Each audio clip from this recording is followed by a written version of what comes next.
माधेपुर गांव में मनोज अपनी पत्नी और 2 बेटियों के साथ रहता था।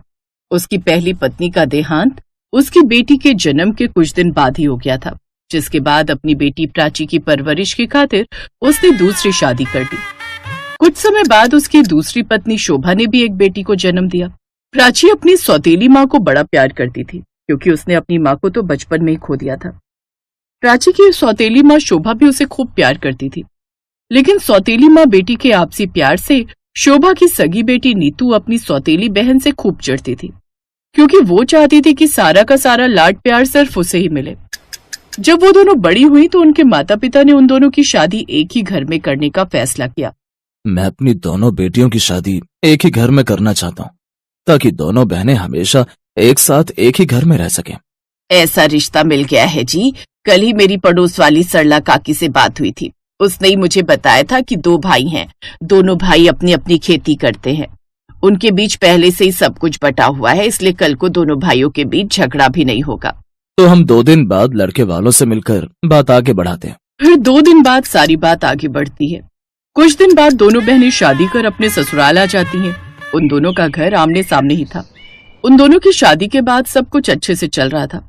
वो भाई खूब मन लगाकर अपने खेतों में काम करते, लेकिन जब फसल बनकर तैयार हुई तो एक रोज तेज बारिश के चलते उनकी सारी फसल खराब हो गई। हमारा तो सब कुछ बर्बाद हो गया। आप चिंता मत कीजिए जी, कुछ न कुछ ठीक हो जाएगा।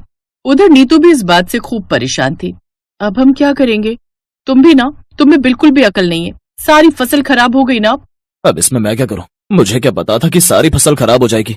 ऐसे ही समय बीता। फिर एक रोज दिन पर दिन सारी जमा पूंजी खत्म होती जा रही है। अब हम क्या करेंगे प्राची?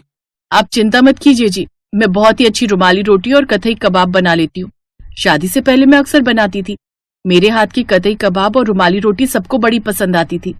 मैं सोच रही थी कि अपने गांव में ऐसा एक भी ठेला नहीं है, तो क्यों ना मैं कतई कबाब और रुमाली रोटी बनाकर बेचूं। नीतू को भी इस वक्त घर चलाने में मुश्किल हो रही होगी, तो क्यों ना हम दोनों मिलकर ये काम शुरू कर लेंगे। मैं आज ही इस बारे में जाकर उससे बात करूंगी। शाम को प्राची अपनी बहन नीतू के घर जाती है और उसे सारी बात बताती है, लेकिन नीतू तो शुरू से ही उसे पसंद नहीं करती थी। ये प्राची की बच्ची ना बड़ी चालाक है। मैं जानती हूँ ये सब क्यों कर रही थी, ताकि इस काम के लिए मैं भी पैसे लगाऊं, साथ ही बड़ी होने के नाते सारा काम मुझ पर ही डाल देगी। क्या हुआ? किस सोच में पड़ गई? बताना तूने क्या सोचा। तू चिंता मत कर, मैं सब संभालूंगी। अब बता क्या करना है। नीतू ने बड़ी ही चालाकी से बात घुमाते हुए कहा, लेकिन दीदी मैं तो पहले ही खुद का रुमाली रोटी और कोरमा का ठेला खोलने के बारे में सोच चुकी हूँ, और वैसे भी हम दोनों एक ही ठेले पर काम करेंगे तो हमारी इतनी अच्छी कमाई भी नहीं होगी। हम दोनों को अलग अलग ठेले पर काम करना होगा ताकि हमारी कमाई भी दुगनी हो। हाँ, बात तो तुम्हारी ठीक है। अच्छा ठीक है, फिर मैं कतई कबाब और रुमाली रोटी का ठेला लगा लूंगी और तुम अपना रुमाली रोटी और कोरमा का ठेला लगा लेना। और मैं जानती हूँ मेरी बहन बहुत अच्छा खाना बनाती है, इससे तुम्हारा ठेला भी खूब चलेगा। अच्छा मैं चलती हूँ। आई बड़ी मेरी बराबरी करने वाली। कुछ दिन बाद दोनों बहनें अपनी अपनी बचत से काम शुरू कर देती हैं और बीच बाजार में ठेला लगा लेती हैं। प्राची मैदे में नमक डालकर उसकी रुमाली रोटी और साथ ही कबाब का चूरा बनाकर उसमें मसाले डालकर बनाकर तैयार कर लेती है। उसके कतई कबाब साथ में हरे धनिये पुदीने की चटनी और सलाद की खुशबू पूरे बाजार में फैल जाती है। ग्राहक उसके ठेले की तरफ खींचे चले आते हैं। अरे वाह, इस ठेले से बहुत अच्छी खुशबू आ रही है। वाह वाह वाह, कबाब। सिर्फ कबाब नहीं भाई साहब, बल्कि कतई कबाब की खुशबू है ये। अच्छा, ये तो पहली बार नाम सुना है। मेरे लिए बना दो जल्दी से। प्राची जल्दी से कतई कबाब और रुमाली रोटी बनाकर देती है, जिसे खाते ही ग्राहक अपनी उंगलियां चाटता रह जाता है। वाह बहन जी, क्या कमाल का स्वाद है आपके इस कतई कबाब में। भाई मजा आ गया। कितने रुपए हुए? जी 60 रुपए। अच्छी बात है, ये लीजिए। कुछ भी कहो, आपके हाथों में तो कमाल का स्वाद है। शुक्रिया भाई साहब। वैसे सामने वाले ठेले पर मेरी बहन रुमाली रोटी और कोरमा बनाकर बेच रही है। आप उसके हाथ का बना खाना भी चखिए, आपको जरूर पसंद आएगा। ठीक है, आप कहती हैं तो जाकर देखता हूँ। अब वो नीतू के ठेले पर भी जाते हैं, लेकिन ग्राहकों को जो स्वाद प्राची के हाथों के बने खाने में आता है वो नीतू के खाने में नहीं। हमें तो आपकी बहन ने भेजा था ये कहकर कि आप भी बहुत अच्छा खाना बनाती हैं, लेकिन ये तो हमें बिल्कुल भी पसंद नहीं आया। जो स्वाद आपकी बहन के हाथों में वो आपके हाथों में नहीं है। बिल्कुल ठीक कहा आपने भाई साहब, इसके खाने में वो स्वाद नहीं है। हम बेकार ही पैसे खर्च कर दिए। हाँ हाँ, तो जाओ यहाँ से, और आज के बाद मेरे ठेले के आसपास फटक भी मत जाना, समझे? ना जाने इसकी रुमाली रोटी और कतई कबाब में ऐसा क्या स्वाद है जो मेरे खाने में नहीं। लेकिन अगर ऐसे ही चलता रहा तो ये अच्छे पैसे कमाने लगेगी और मेरा ठेला कहीं बंद ना हो जाए। नहीं नहीं, उससे पहले मुझे ये जानना होगा कि ये अपने इस कथई कबाब का मसाला कैसे तैयार करती है, कि उसमें ऐसा कुछ तो जरूर डालती है जिससे मसाले का स्वाद बढ़ जाता है।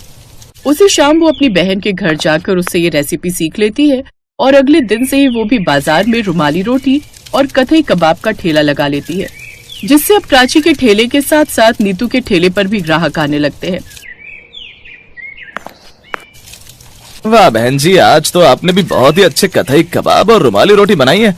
हाँ, इतना अच्छा तो नहीं है, लेकिन फिर भी अगर आधे दाम में थोड़ा बहुत टेस्ट ऊपर नीचे हो भी जाए तो क्या ही फर्क पड़ता है।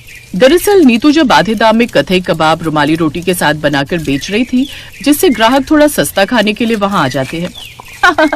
अब मजा आएगा, अब इसके ग्राहक हुए मेरे, और अब बस कुछ दिनों की बात है, फिर तो मैं इसका ठेला यहाँ से हटवा कर ही रहूंगी।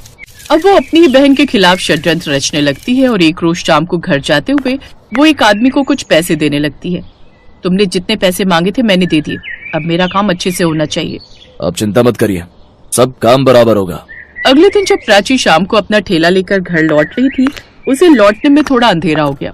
तभी जग्गा नाम का गुंडा वहां आ गया और उसने प्राची से सारे पैसे लूट लिए, साथ ही उसका ठेला भी तोड़ दिया। साथ ही प्राची को डराकर वहां से भगा देती है।